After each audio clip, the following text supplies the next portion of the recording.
What happens when someone pushed to the absolute limit discovers they have a deadly gift? Today, I'm taking you back to 1840 Louisiana, where one enslaved woman turned the tables on her oppressors in the most chilling way imaginable.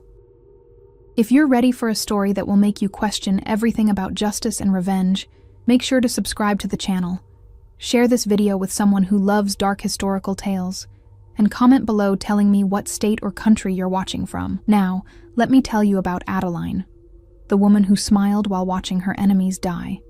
My name is Adeline, and I arrived at Beaumont Plantation on a Tuesday morning when the Louisiana heat was already suffocating at dawn. The overseer, Mr. Thibodeau, yanked me from the back of the wagon with such force that my bare feet hit the red dirt hard enough to send dust clouds swirling around my ankles. "This one's trouble," he muttered to Master Beaumont, who stood on his wraparound porch like a king surveying his domain. Previous owner sold her quick after some incident. Wouldn't say what exactly. I kept my eyes down, but I could feel their stares burning into my skin. The other enslaved people working in the cotton fields had stopped their picking to watch the new arrival. I understood their curiosity. In a place like this, any change could mean danger or opportunity. Master Beaumont descended the steps slowly, his boots clicking against the wood with deliberate precision. He was a tall man with graying temples and hands that had never known real work. His wife, Madame Celeste, appeared in the doorway behind him, her pale blue dress pristine despite the oppressive humidity. "Look at me, girl," Master Beaumont commanded. I raised my head and met his gaze directly. This was my first mistake, or perhaps my first calculated move. Enslaved people weren't supposed to look their masters in the eye, but something in my stare made him step back slightly. "She's got strange eyes," Madame Celeste observed from the porch, her voice carrying that particular mixture of fascination and disgust that white women reserved for things they couldn't understand, almost knowing. I was 23 years old, though I'd stopped counting birthdays long ago.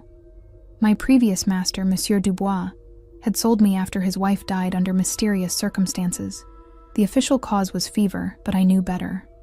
I'd been experimenting with plants from his garden, learning their properties through careful observation and trial. "Put her in the back quarters," Master Beaumont decided, "and make sure she understands the rules here."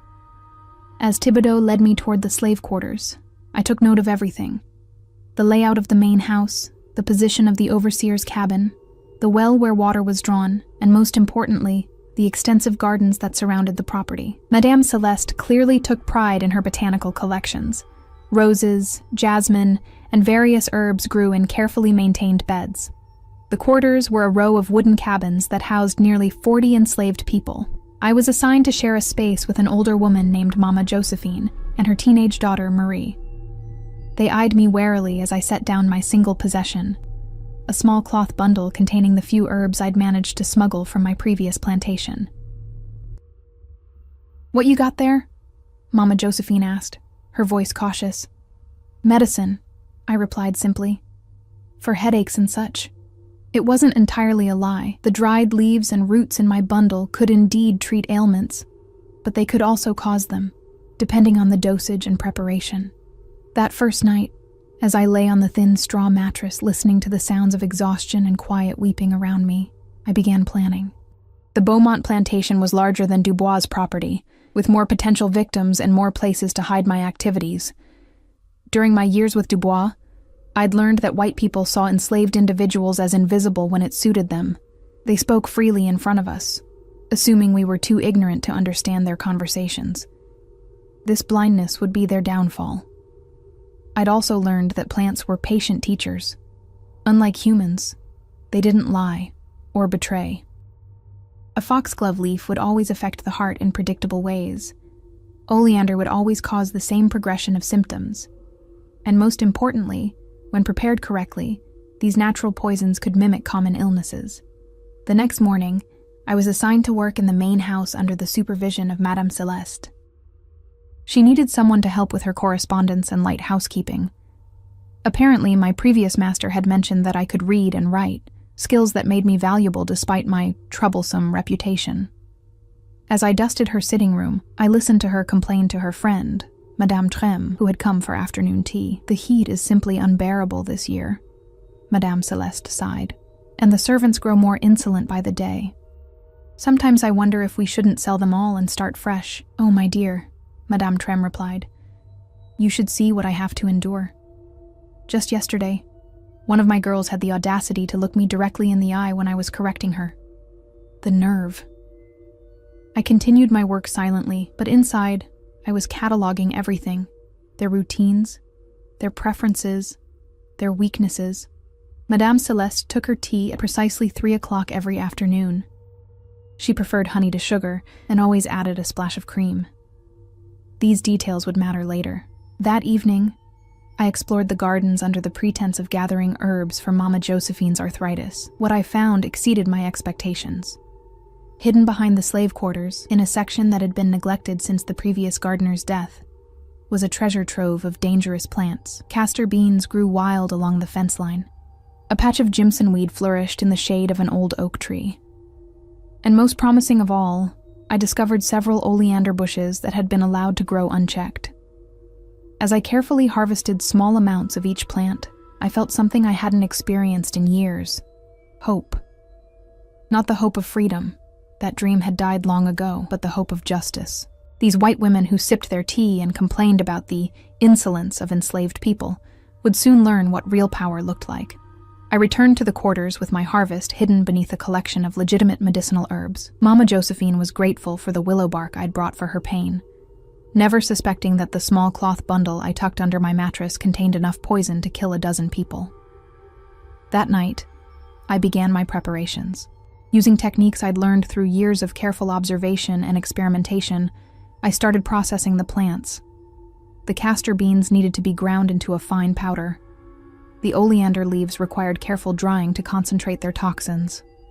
The Jimson weed seeds had to be prepared in a specific way to mask their bitter taste. As I worked by candlelight, I thought about the 11 women who regularly visited Madame Celeste for their weekly social gatherings.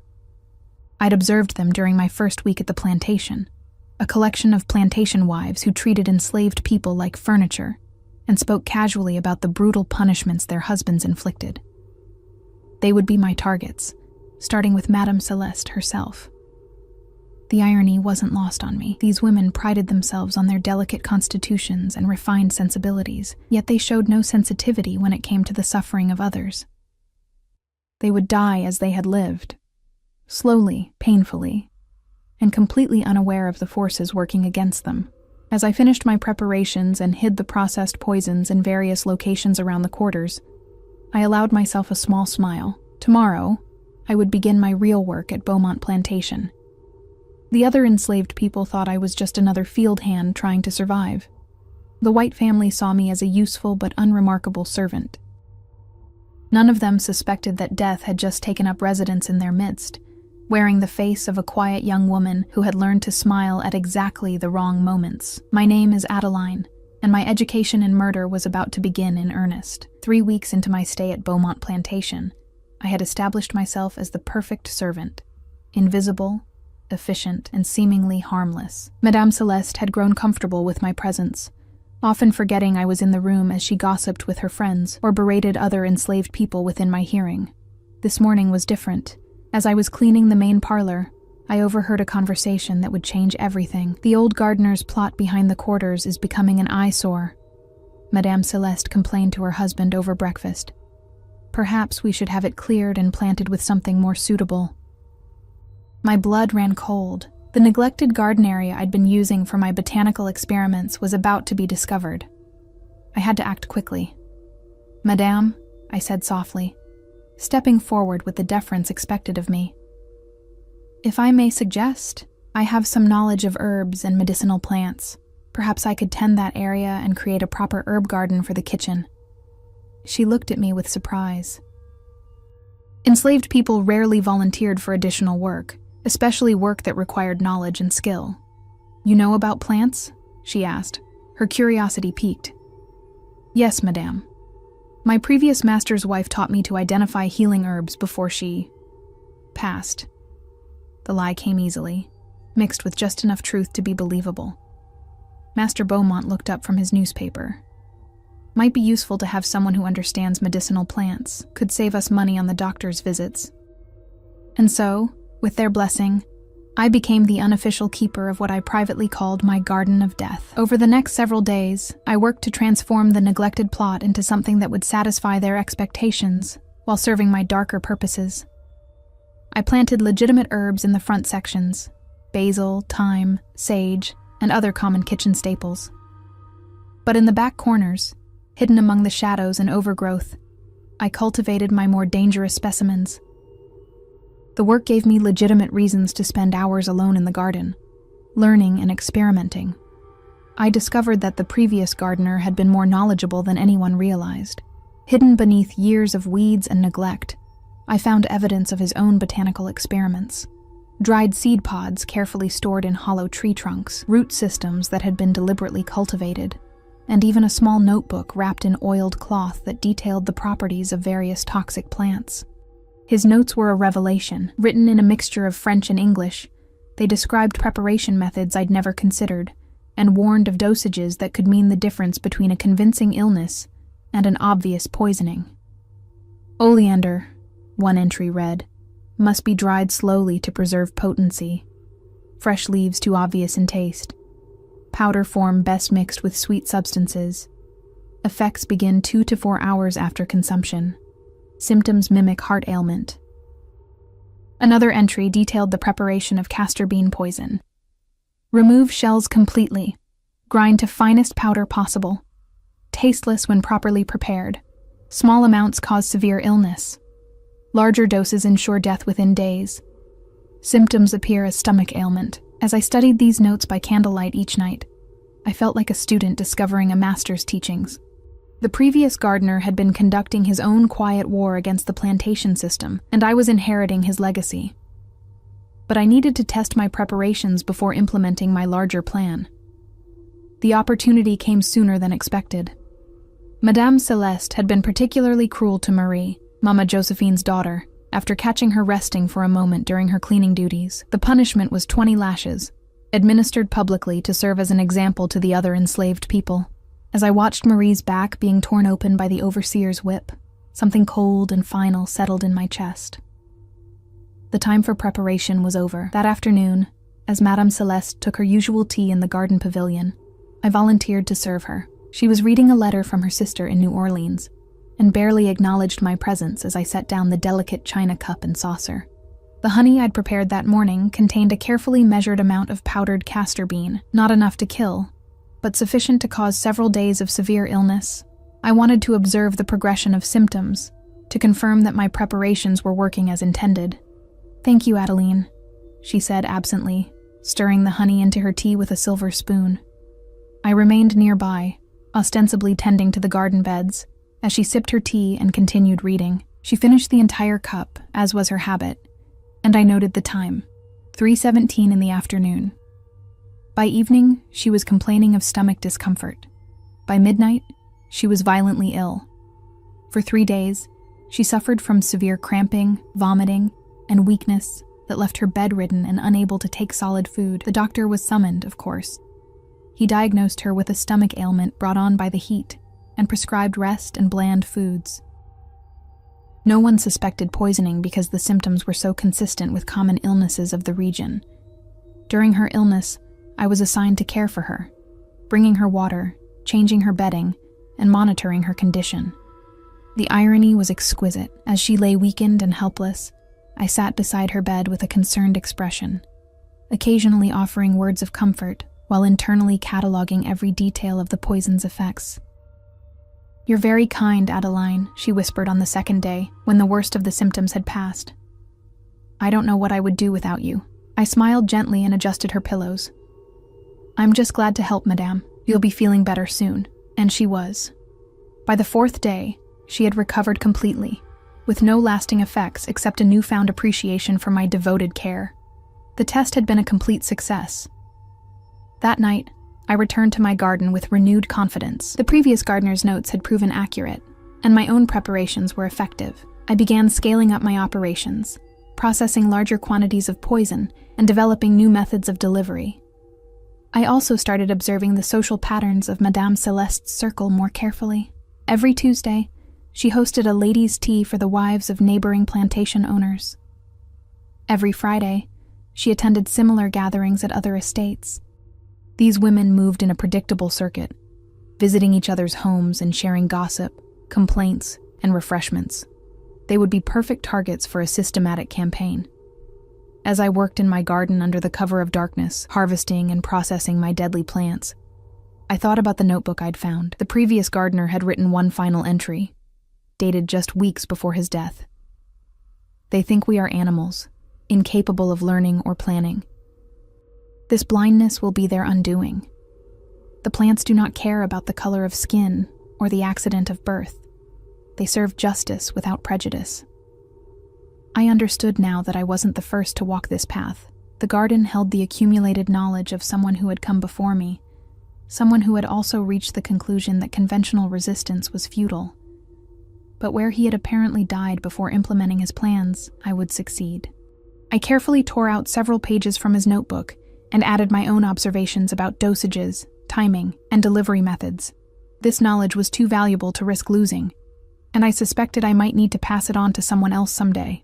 As I buried the notebook in a waterproof container beneath the roots of an old oak tree, I made a silent promise to the previous gardener's memory. His work would not be forgotten, and his enemies would finally face the justice they had so long avoided.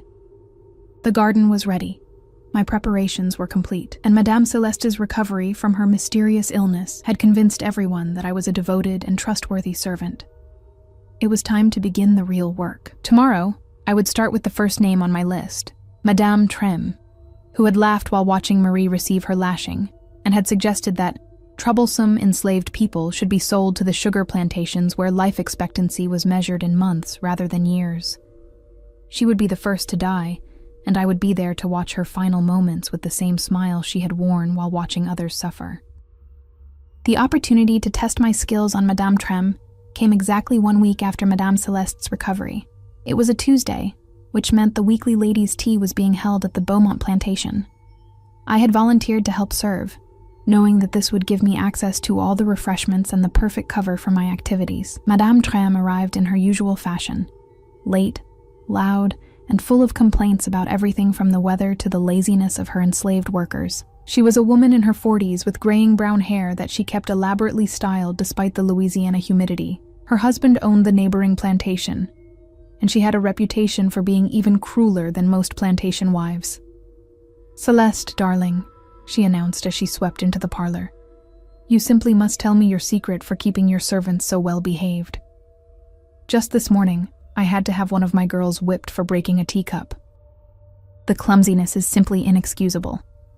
I was arranging petit fours on a silver tray when she said this, and I had to concentrate on keeping my expression neutral. The girl she was referring to was probably no older than Marie, and the punishment for an accident would have been severe. "Oh, Marguerite," Madame Celeste replied. "You know I believe in firm but fair treatment. Though I must say, my new girl Adeline has been absolutely wonderful. She even tends my herb garden now." "How industrious," Madame Trem said dismissively, not even glancing in my direction. "Though I do hope you're careful about letting them learn too much. Education makes them uppity." As I served the tea, I listened to their conversation with growing disgust. They discussed enslaved people like livestock, debating the merits of different punishment techniques, and sharing stories about difficult individuals who had been sold or worse. Madame Trem had a particular fondness for her tea service, an elaborate set of bone china that had belonged to her grandmother. She always insisted on using the same cup, a delicate piece decorated with hand-painted roses. This predictability would be her downfall. I had prepared a special mixture that morning, powdered oleander leaves combined with a small amount of foxglove, both carefully processed to be tasteless and odorless. The combination would affect her heart while causing symptoms that could easily be mistaken for a sudden illness. As I poured her tea, I made sure to use the specific cup she preferred. The poison had been applied to the interior rim, in a thin, invisible layer that would dissolve when it came into contact with the hot liquid. "Thank you, dear," she said absently, already turning back to her conversation with the other ladies. I retreated to my position near the serving table, where I could observe without appearing to eavesdrop. Madame Trem sipped her tea while regaling the group with a particularly vicious story about a young man who had tried to escape from her plantation. "Of course, we caught him within hours," she laughed. "My husband had him branded and then sold him to the sugar fields. I doubt he lasted a month in those conditions. The other women murmured their approval of this harsh justice, and I felt my resolve strengthen. These people showed no mercy to others. They deserved none in return. Madame Trem finished her first cup of tea and requested a second. I was happy to oblige, applying another dose of poison to ensure the desired effect. She drank this cup more slowly, savoring the blend while continuing her cruel anecdotes. About an hour into the gathering, I noticed the first signs. Madame Trem's face had grown slightly flushed, and she was fanning herself more vigorously than the heat warranted. "Is it terribly warm in here?" she asked, pressing a handkerchief to her forehead. "No more than usual," Madame Celeste replied with concern. "Are you feeling quite well, Marguerite?" "Just a bit lightheaded," she admitted. Perhaps I should sit down for a moment, but sitting didn't help. Within minutes, she was complaining of chest pains and difficulty breathing. Her pulse, when one of the other ladies checked it, was rapid and irregular. "We should send for the doctor," someone suggested, but Madame Trem waved the idea away. "It's probably just the heat," she insisted, though her voice was becoming weaker. "I'll be fine once I get home and rest." I helped her to her carriage, playing the role of the concerned servant perfectly. As I assisted her into the seat, she gripped my arm with surprising strength. "Thank you, child," she whispered. "You're very kind." I smiled at her, the same gentle, caring smile I had perfected over the years. "I hope you feel better soon, madam." She died 3 hours later. The news reached us that evening through the network of communication that connected all the plantations in the area. Madame Trem had collapsed shortly after arriving home and had passed away despite the doctor's efforts to revive her. The official cause of death was listed as heart failure, brought on by the extreme heat in her delicate constitution. No one suspected foul play because the symptoms were entirely consistent with a natural cardiac event, especially in a woman of her age and temperament.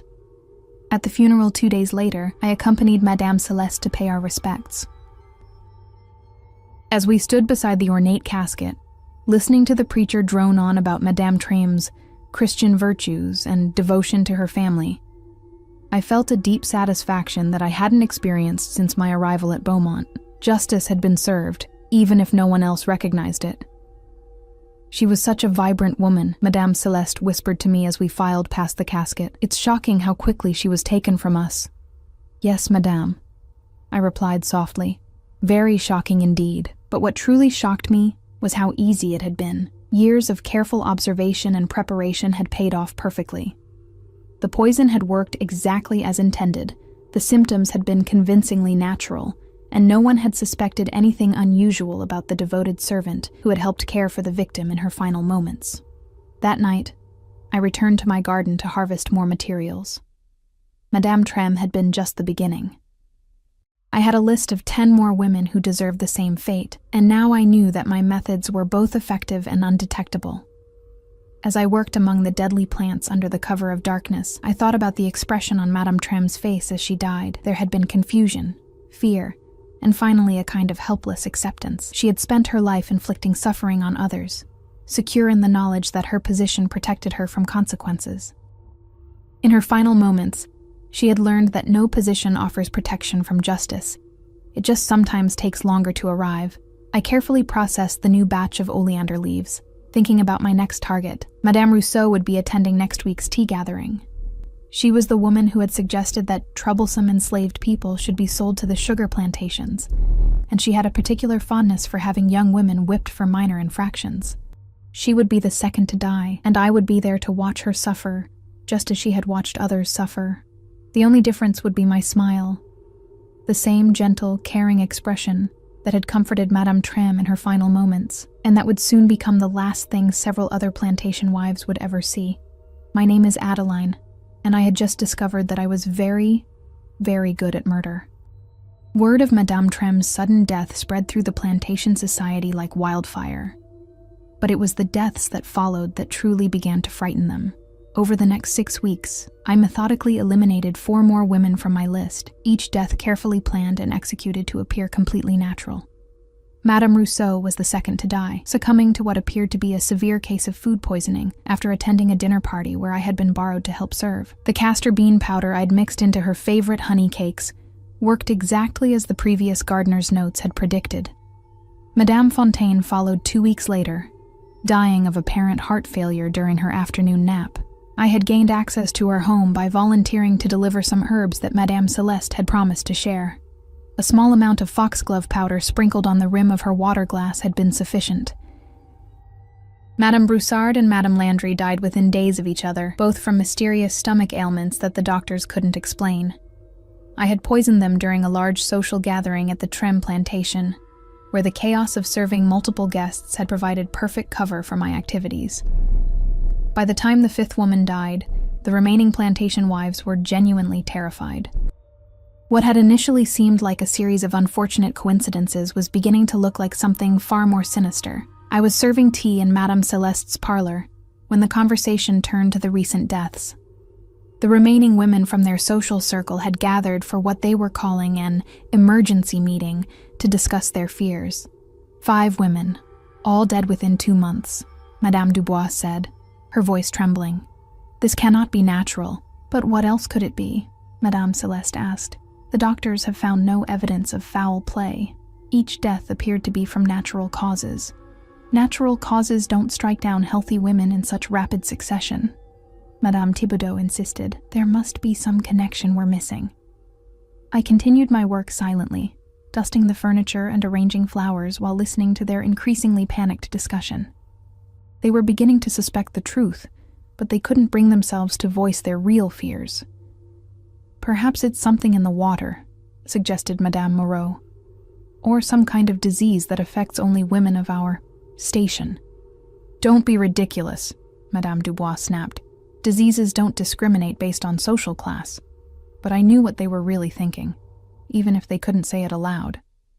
They were beginning to suspect that someone was targeting them specifically. Someone who had access to their homes, their food, their daily routines. Someone like an enslaved servant who moved invisibly through their world. "We should be more careful about who we allow into our homes," Madame Thibodeau said carefully. "Perhaps we should limit the number of outside servants we use for our gatherings." "You mean the slaves?" Madame Moreau said bluntly. "You think one of them is responsible?" The room fell silent. Even suggesting such a thing was dangerous. It implied that enslaved people were capable of sophisticated planning and execution, which contradicted everything these women believed about racial superiority. "It's impossible," Madame Celeste said finally. "They lack the intelligence for such a complex scheme. Besides, what would be their motive? We treat our people well." I had to suppress a bitter laugh at that statement. These women genuinely believed that providing basic food and shelter, while owning human beings, constituted treating them well. "Perhaps we should speak to our husbands about increasing security," Madame Dubois suggested. "More overseers, stricter supervision of the quarters." "And what would we tell them?" Madame Moreau asked. "That we suspect our slaves are somehow murdering plantation wives without leaving any evidence. They'd think we'd lost our minds." As I listened to their debate, I realized that my campaign was having an effect beyond just eliminating individual targets. These women were living in fear now, constantly looking over their shoulders and questioning everyone around them. The psychological impact was almost as satisfying as the actual deaths. That evening, as I tended my garden under the cover of darkness, I reflected on how perfectly my plan was unfolding. The women suspected the truth, but couldn't prove it or even voice it openly. Their husbands dismissed their fears as feminine hysteria, and I continued to move through their world as an invisible, trusted servant. But I also knew that I needed to be more careful. The increased scrutiny meant that I would have to space out the remaining deaths and vary my methods to avoid establishing a clear pattern. The opportunity for my next target came sooner than expected. Madame Hébert, who owned a plantation about 10 miles south of Beaumont, had invited several ladies to a special dinner party to celebrate her daughter's engagement. Madame Celeste had been invited, and she requested that I accompany her to help with her hair and dress. Madame Hébert was particularly despicable, even by the standards of her peers. She was known for forcing enslaved women to work in the fields until the day they gave birth, and she had a practice of separating mothers from their children as young as 5 years old to prevent emotional attachments. As I helped Madame Celeste prepare for the evening, I carefully concealed a small vial of concentrated oleander extract in the folds of my dress. This would be my most challenging target yet, as I would be working in an unfamiliar environment with limited opportunities. The Hebert mansion was even more opulent than Beaumont, with crystal chandeliers and imported furniture that spoke to the family's wealth. As we arrived, I was directed to the servants' area while Madame Celeste joined the other guests in the main parlor. The evening proceeded normally until dinner was served. I had been assigned to help serve the multiple courses, which gave me access to the dining room and the opportunity to observe Madame Hebert's habits. She had a particular fondness for wine and always insisted on using the same crystal goblet, a family heirloom that she claimed had belonged to French royalty. During a brief moment when the other servants were distracted, I managed to apply a thin coating of my poison to the rim of her goblet. The dinner conversation was the usual mixture of gossip and complaints, but I noticed that the recent deaths had cast a shadow over the gathering. The women were more subdued than usual, and several mentioned their fears about the mysterious illness that seemed to be affecting their social circle. "I've been having the strangest dreams," Madame Hebert confided to her guests. "Nightmares about being watched by unseen eyes. It's probably just nerves, but these recent deaths have me quite unsettled." "We're all on edge," Madame Celeste agreed. "Perhaps we should consider limiting our social gatherings until this, whatever it is, passes." "Nonsense," Madame Hebert declared, raising her poisoned goblet in a toast. "We cannot allow fear to dictate our lives. To friendship and courage." The other women raised their glasses and drank, but I noticed that several of them barely touched their wine. Only Madame Hebert drank deeply, consuming nearly the entire contents of her goblet. Within an hour, she was complaining of chest pains and difficulty breathing. By the time the doctor arrived, she was unconscious. She died before dawn, becoming the 6th victim of what the local newspaper would later call the mysterious plague affecting the genteel ladies of our community. As I helped Madame Celeste gather her things to return home, I caught my reflection in one of the mansion's ornate mirrors. For just a moment, I saw myself as these women must see me. A quiet, devoted servant whose presence was so unremarkable that they barely noticed I was there. But I also saw something else in my reflection. The slight smile that had become my signature. The expression that several dying women had seen in their final moments. It was a smile that spoke of secrets and satisfaction, of justice finally being served to those who had never expected to face consequences for their cruelty. My name is Adeline, and I was becoming something that these plantation wives had never imagined possible. Their judge, jury, and executioner, hiding in plain sight behind the mask of servitude. 6 down, 5 to go. The arrival of Inspector Auguste Beauregard from New Orleans changed everything. He stepped off the riverboat on a humid Thursday morning in September, carrying a leather satchel and wearing the kind of serious expression that made everyone nervous. Word of his coming had preceded him by 2 days, and the entire plantation community was buzzing with speculation about his purpose. I first saw him when he came to interview Madame Celeste. I was polishing silver in the dining room when he was announced, and I immediately understood that this man was different from the local authorities who had been dismissing the deaths as unfortunate coincidences. Inspector Beauregard was a tall, lean man in his 40s, with graying hair and intelligent dark eyes that seemed to catalog every detail of his surroundings. Unlike the local doctors and sheriffs, he didn't dismiss the pattern of deaths as mere coincidence or feminine hysteria. "Madame Beaumont," he said as he settled into the parlor chair. "I've been sent by the authorities in New Orleans to investigate what appears to be an unusual cluster of deaths among the plantation wives in this region." Madame Celeste's hands trembled slightly as she poured tea. "I'm not sure what I can tell you, Inspector. We've all been devastated by these losses, but the doctors have assured us that each death was from natural causes. 6 healthy women, all between the ages of 35 and 50, all dying within a 3-month period," he replied, consulting his notes. "The statistical probability of such a cluster occurring naturally is virtually impossible." I continued my work, moving quietly around the room while straining to hear every word. This man clearly understood that something sinister was happening, and his presence represented a serious threat to my activities. "What are you suggesting, Inspector?" Madame Celeste asked, though her tone indicated she already suspected his answer. "I'm suggesting that these women were murdered, Madame. The question is by whom and how." The word "murdered" hung in the air like a physical presence. I saw Madame Celeste's face go pale, and she set down her teacup with shaking hands.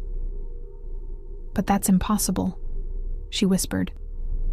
Who would want to harm such good Christian women? And how could someone kill 6 people without leaving any evidence? Those are exactly the questions I intend to answer, Inspector Beauregard replied. I'll need to speak with everyone who had regular contact with the victims. Family members, friends, and... He paused meaningfully. Household staff. My blood ran cold. I had expected this day would come eventually, but I had hoped to complete my mission before facing serious scrutiny. Now I would have to be even more careful, and I might need to accelerate my timeline. Over the next several days, Inspector Beauregard conducted interviews throughout the plantation community. He spoke with doctors, family members, and other plantation wives. He examined the scenes of the deaths and reviewed medical records with a thoroughness that impressed and terrified me. When my turn came to be interviewed, I had prepared carefully. I presented myself as the devoted, simple servant that these people expected to see, humble, grateful, and completely incapable of sophisticated planning. "You're Adeline," he said, consulting his notes as I entered the small office he had set up in the Beaumont house. "You've been working here for approximately 4 months." "Yes, sir," I replied, keeping my eyes downcast in the manner expected of enslaved people when speaking to white authorities. "And before that, you worked for Monsieur Dubois." "Yes, sir." Until his wife passed from fever. Inspector Beauregard studied me carefully. Unlike the plantation owners, he seemed to actually see me as an individual, rather than just another piece of property. "You tend Madame Beaumont's herb garden, I'm told." "Yes, sir. I know a little about medicinal plants. Where did you learn about herbs?" This was the crucial moment. I had to provide an explanation that would satisfy his curiosity without revealing the true extent of my knowledge. "My grandmother taught me some things before she died," I said. "Just simple remedies for headaches and such. Nothing fancy." "I see." He made a note in his book. "Have you noticed anything unusual in recent months? Any strangers around the plantation? Any changes in routine?" "No, sir. Everything's been the same as always." He asked several more questions about my duties, my interactions with the victims, and my observations about their health. I answered each question carefully, providing just enough information to seem helpful, while revealing nothing that could implicate me. But I could tell that Inspector Beauregard was not entirely convinced by my performance. There was something in his eyes, a skepticism that suggested he saw through the facade of simple servitude that had fooled everyone else. After the interview, I knew I was in serious danger. This man was intelligent, thorough, and most importantly, he didn't share the racial prejudices that had made my other victims so easy to deceive. He was capable of considering the possibility that an enslaved person could be responsible for sophisticated crimes. That night, I considered my options. I could try to eliminate Inspector Beauregard, but killing a government official would bring even more scrutiny and might expose my entire operation. I could attempt to flee, but as an enslaved person, I had no legal right to travel and would be captured within days. Or I could continue with my mission, but with much greater caution and speed. I chose the third option. The next morning, I learned that Inspector Beauregard would be attending a dinner party at the Moreau plantation that evening. Several of the remaining women from my target list would be there, including Madame Thibodeau, who had been particularly vocal about her belief that troublesome enslaved people should be sold to the sugar plantations.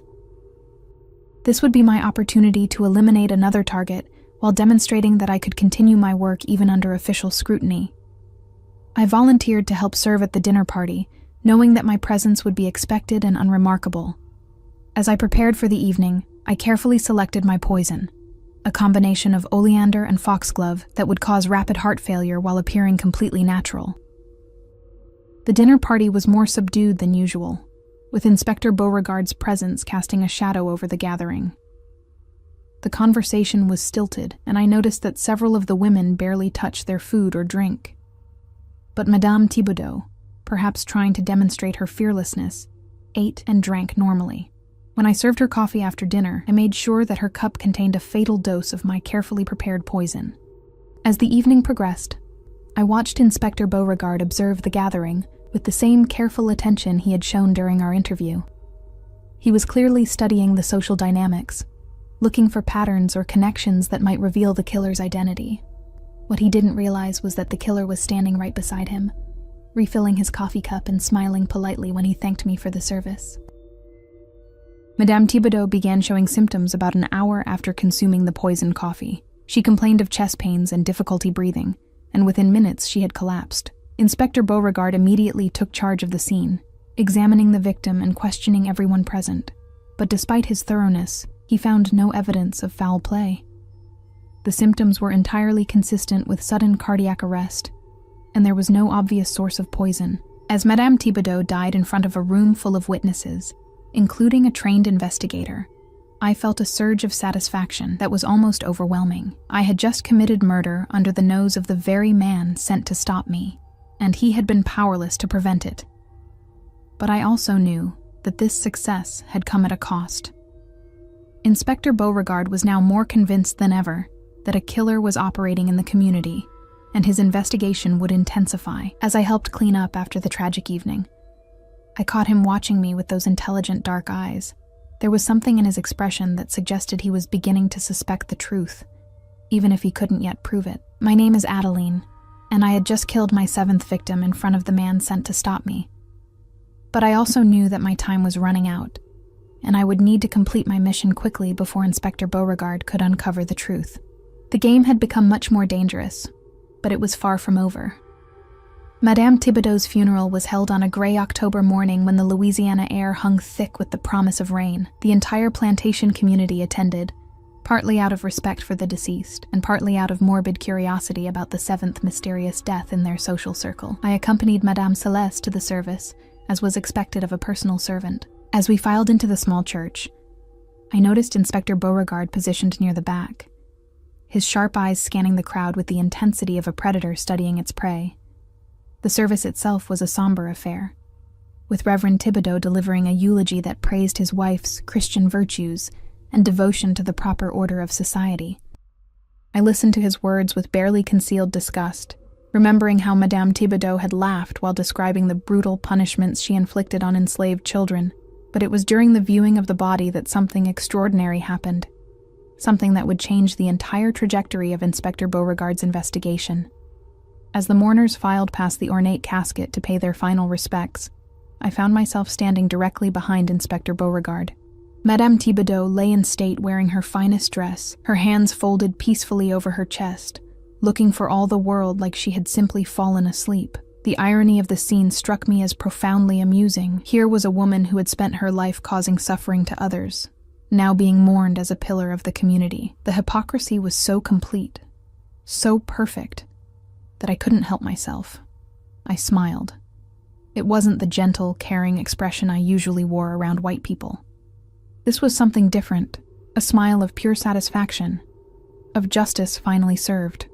For just a moment, I allowed my true feelings to show on my face as I looked down at my 7th victim, and Inspector Beauregard saw it. I felt his gaze like a physical weight as he turned to study my expression. Our eyes met for perhaps 3 seconds, but in that brief moment, I knew that he had seen something that confirmed his worst suspicions. I quickly composed my features back into the appropriate mask of grief and concern, but it was too late. The damage had been done. After the service, as we gathered in the churchyard for the burial, I noticed Inspector Beauregard positioning himself where he could observe me without being obvious about it. Every time I glanced in his direction, those intelligent dark eyes were studying my face, my posture, my reactions to the conversations around me. "Such a tragedy," Madame Celeste whispered to me as we watched the casket being lowered into the ground. 7 good women, taken in their prime. I fear for what's happening to our community. "Yes, madame," I replied softly. "Very tragic indeed," but even as I spoke the appropriate words, I could feel Inspector Beauregard's attention focused on me like a magnifying glass concentrating sunlight. He had seen something in my smile that had shifted his entire investigation, and I knew that my time was running short. That evening, as I was preparing Madame Celeste's bedroom for the night, Inspector Beauregard appeared in the doorway. His presence in the private quarters of the house was unusual, and I immediately understood that this was not a casual encounter. "Adeline," he said quietly, "might I have a word with you?" Madame Celeste looked up from her correspondence with surprise. "Inspector, is there some problem?" "Not at all, madame. I simply have a few additional questions for your servant. Nothing urgent." I followed him to the small office he had been using, my mind racing through possible explanations and responses. As he closed the door behind us, I prepared myself for the most dangerous conversation of my life. "Please sit down," he said, gesturing to a chair across from his desk. This was unusual. White authorities typically questioned enslaved people while they stood, as a reminder of their inferior status. The fact that he was treating me as an equal was both encouraging and terrifying. "I've been thinking about our previous conversation," he began, settling into his own chair and studying me with those penetrating eyes. "You mentioned that your grandmother taught you about medicinal plants." "Yes, sir. Just simple remedies. I'm curious about the extent of your knowledge. For instance, do you know anything about plants that might be dangerous?" The question hung in the air between us like a loaded weapon. I could feel him watching for any reaction, any sign that might confirm his suspicions. "I know that some plants can be harmful if used wrong," I said carefully. "My grandmother always warned me to be careful with certain herbs." "Such as?" "Foxglove can be dangerous in large amounts. And oleander. She always said never to let children play with oleander." Inspector Beauregard made a note in his book, but his expression didn't change. "You seem quite knowledgeable for someone who learned only simple remedies." "I've always been interested in plants, sir. I like to learn about them." "I'm sure you do." He leaned back in his chair, studying me with an intensity that made my skin crawl. "Tell me, Adeline, what did you think of Madame Thibodeau?" The question caught me off guard. No one had ever asked for my opinion about any of the white women I served. "She was a proper lady, sir." "That's not what I asked. What did you think of her personally?" I could feel the trap closing around me, but I had to answer. "I didn't really know her personally, sir. She was Madame Celeste's friend.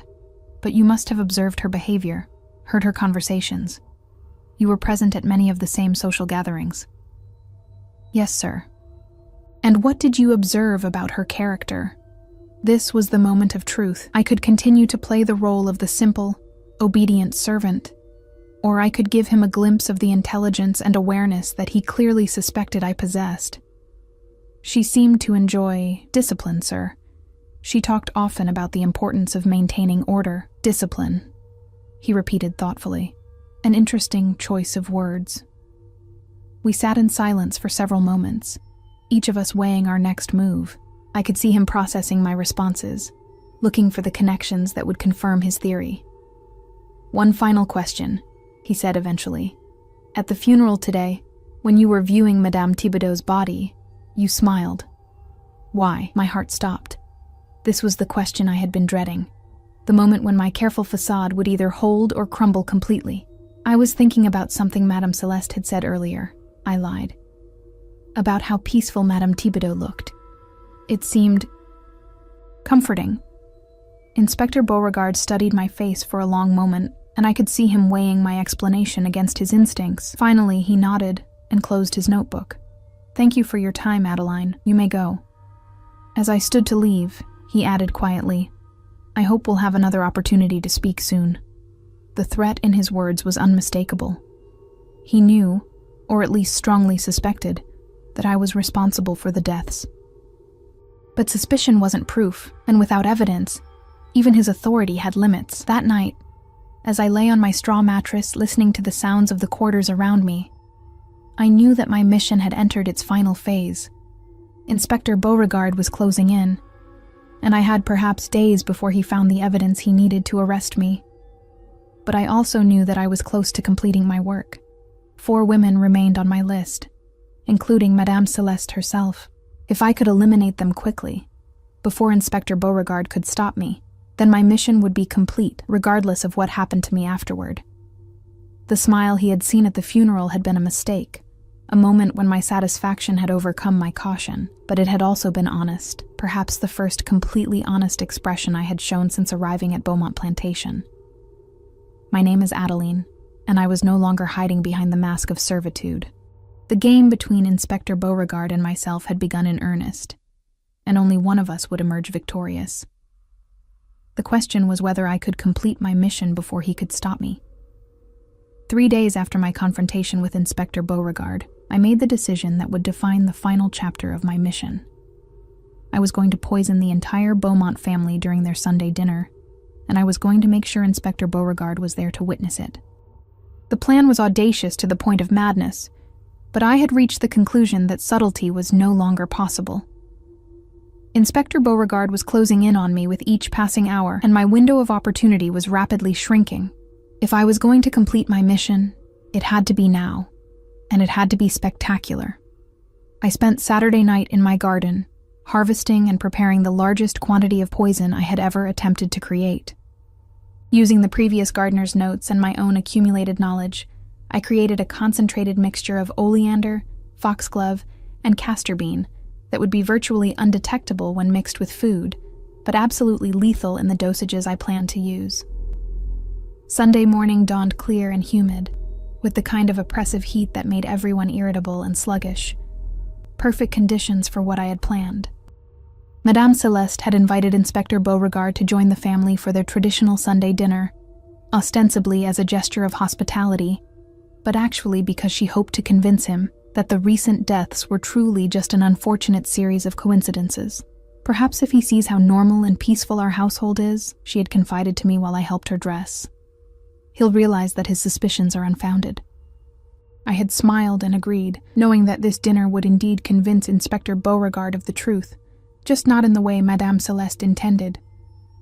The meal was to be served at 2 o'clock, which gave me the entire morning to prepare. I volunteered to help cook, claiming that I wanted to ensure everything was perfect for their distinguished guest. The kitchen staff was grateful for the assistance, especially since the heat was making everyone move more slowly than usual. As I worked alongside the other servants, I carefully introduced my poison into specific dishes. The soup course received a generous dose mixed into the cream base. The main course of roasted chicken was treated with poison applied directly to the skin before cooking. Even the dessert, a traditional bread pudding, was contaminated with a mixture that would ensure no one who consumed it would survive the evening. But I was careful to prepare one plate differently. Inspector Beauregard's portion would contain only enough poison to make him violently ill. Por favor, continued Gerando a sua resposta. Expert. Logo novo prompt 001, but not enough to kill him. I wanted him alive to witness the results of my work and to understand exactly what had happened. At precisely 2 o'clock, the family and their guest gathered in the dining room. Master Beaumont sat at the head of the table, with Madame Celeste to his right, and Inspector Beauregard to his left. Their 2 children, 16-year-old Henri and 14-year-old Marguerite, completed the family circle. As I served the soup course, I felt a strange sense of calm descend over me. After months of careful planning and execution, everything was finally coming to its inevitable conclusion. This smells wonderful, Inspector Beauregard commented as I ladled the poisoned soup into his bowl. You're fortunate to have such skilled kitchen staff. Adeline helped prepare today's meal, Madame Celeste said proudly. She's become quite indispensable to our household. I'm sure she has, Inspector Beauregard replied, and I caught the subtle emphasis in his words. Our eyes met briefly as I served him, and I saw recognition there. He knew exactly what was happening, but he was powerless to stop it without proof. The conversation during the meal was stilted, with Inspector Beauregard asking careful questions about the family's routines and relationships, while the Beaumonts tried to present themselves as a normal, loving household. I moved silently around the table, refilling glasses and clearing plates while listening to their increasingly desperate attempts to convince him of their innocence. We've always treated our people well, Master Beaumont insisted as he consumed his poisoned chicken. We believe in Christian kindness and proper order. I'm sure you do, Inspector Beauregard agreed, though I noticed he was eating very little of his food. His survival instincts were clearly warning him of danger, even if he couldn't identify the specific threat. By the time I served the dessert course, the first symptoms were beginning to appear. Young Marguerite complained of feeling dizzy, and Master Beaumont was perspiring more heavily than the heat warranted. Perhaps we should open more windows, Madame Celeste suggested, though her own voice was becoming slightly slurred. It seems unusually warm today. Inspector Beauregard set down his spoon and studied the family with growing alarm. How are you feeling, Madame? You look quite pale. Just a bit tired, she admitted, pressing a hand to her forehead. Perhaps I should lie down for a moment. But before she could rise from her chair, Henri suddenly doubled over in pain, clutching his stomach and gasping for breath. Within seconds, he had collapsed to the floor, convulsing violently. "Henri!" Master Beaumont shouted, struggling to rise from his own chair as the poison coursed through his system. "What's wrong with him?" Inspector Beauregard was on his feet immediately, but I could see that he was fighting his own symptoms: nausea, dizziness, and the rapid heartbeat that indicated the poison was affecting him as well. "It's the food," he gasped, looking directly at me. "You poisoned the food." I smiled at him, the same satisfied expression he had seen at Madame Thibodeau's funeral, but now without any attempt to hide its meaning. "Yes," I said simply. "I did." The admission hung in the air as the Beaumont family writhed in agony around us. Madame Celeste was trying to crawl toward her son, but her limbs were no longer obeying her commands. Master Beaumont had fallen from his chair and was gasping like a fish out of water.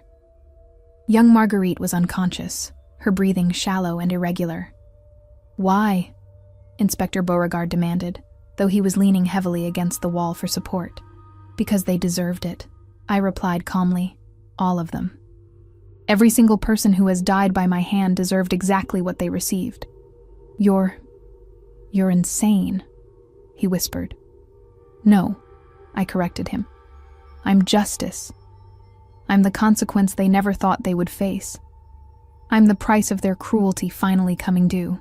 As I spoke, I moved around the table, checking on each of my victims. Master Beaumont was already dead, his heart having given out under the strain of the concentrated poison. Henri followed within minutes, his young body unable to fight the toxins I had fed him. Madame Celeste lasted longer, perhaps because she had eaten less of the contaminated food.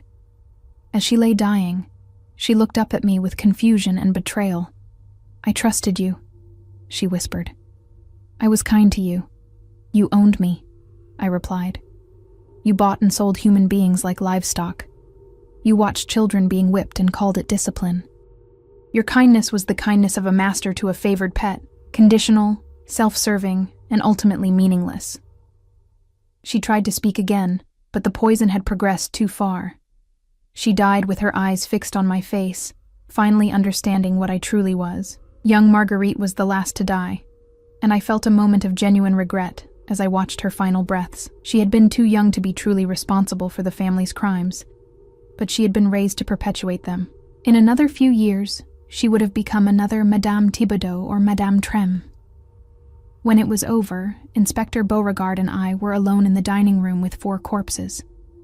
He was still alive, though barely, slumped against the wall and struggling to maintain consciousness. "You gave me less," he observed weakly. "I wanted you to live," I confirmed. "Someone needs to tell the story. Someone needs to understand what really happened here. They'll hang you for this. I know." I pulled out a chair and sat down across from him, as calm as if we were having a normal conversation. "But my work is complete. 11 women who thought they were untouchable have learned otherwise. The Beaumont family has paid for their crimes. Justice has been served." "This isn't justice," he protested. "This is murder." "What do you call it when a master beats an enslaved person to death?" I asked. "What do you call it when children are sold away from their mothers? What do you call it when human beings are worked to death in sugar fields?